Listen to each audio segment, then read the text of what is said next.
భూపాలపల్లి జిల్లా నియోజకవర్గం మున్సిపాలిటీ పరిధిలోని వేషాలపల్లి, పెద్దకుంటపల్లి, కాశింపల్లి, జంగేడుతో పాటు భూపాలపల్లి గ్రామీణ మండలం గుడాడుపల్లి గ్రామంలో ఏర్పాటు చేసిన వరి ధాన్యం కొనుగోలు కేంద్రాలు ఏర్పాటు చేశారు. ఈ ప్రారంభోత్సవ కార్యక్రమంలో ముఖ్య అతిథిగా ఎమ్మెల్యే గంట సత్యనారాయణరావు పాల్గొని ప్రారంభించారు. అనంతరం ఆయా గ్రామాలలో ఎమ్మెల్యే మాట్లాడుతూ రైతు సంక్షేమమే ప్రజాప్రభుత్వ ధ్యేయమని, రైతులు ఆరుగాలం కష్టపడి పండించిన వరి ధాన్యాన్ని ప్రభుత్వం ఏర్పాటు చేసిన ధాన్యం కొనుగోలు కేంద్రాల్లో విక్రయించాలని రైతులకు సూచించారు. ధాన్యం తూకం విషయంలో రైతులను మోసం చేస్తే ఊరుకునేది లేదని ఈ సందర్భంగా ఎమ్మెల్యే అన్నారు.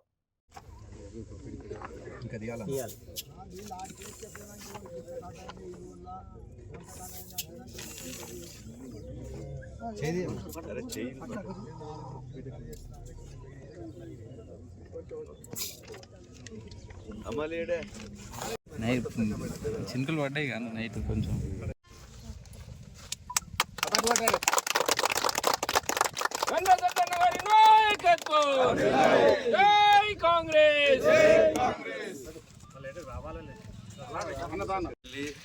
అదేవిధంగా కాశింపల్లి, పెద్దకుంటపల్లి, తండ, జంగేడు, గూడాడుపల్లి ఈ గ్రామాల్లో వడ్ల కొనుగోలు కేంద్రాలు ప్రారంభించడం జరిగింది.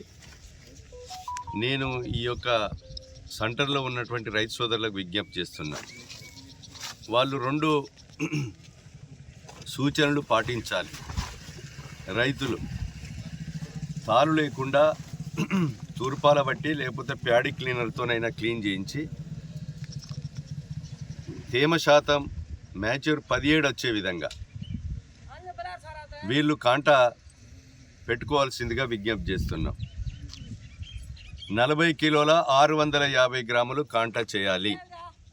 650 సంచి వెయిట్, 40 కిలోలు రైతుకు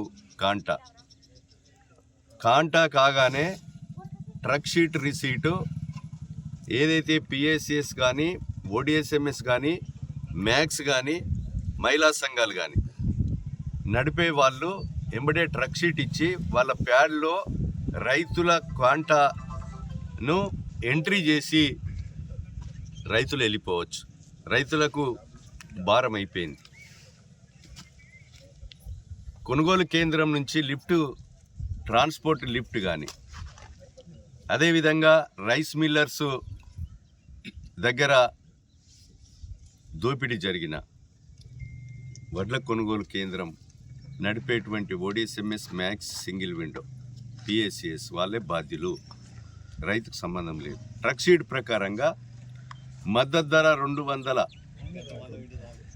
22320 రూపాయలు మద్దతు ధరకు సన్న వడ్లకి అదనంగా గౌరవశ్రీ ముఖ్యమంత్రి రేవంత్ రెడ్డి గారు చెప్పినట్టుగా 500 బోనస్ కలిపి కాంటా అయిపోయి ట్రక్ షీట్ ఇచ్చి ప్యాడ్లో ఎంట్రీ అయినాక 10 రోజుల లోపల రైతు ఖాతాల్లో డబ్బులు బోనస్తో పాటు 2820 రూపాయలు క్వింటాల చొప్పున పడడం జరుగుతుంది.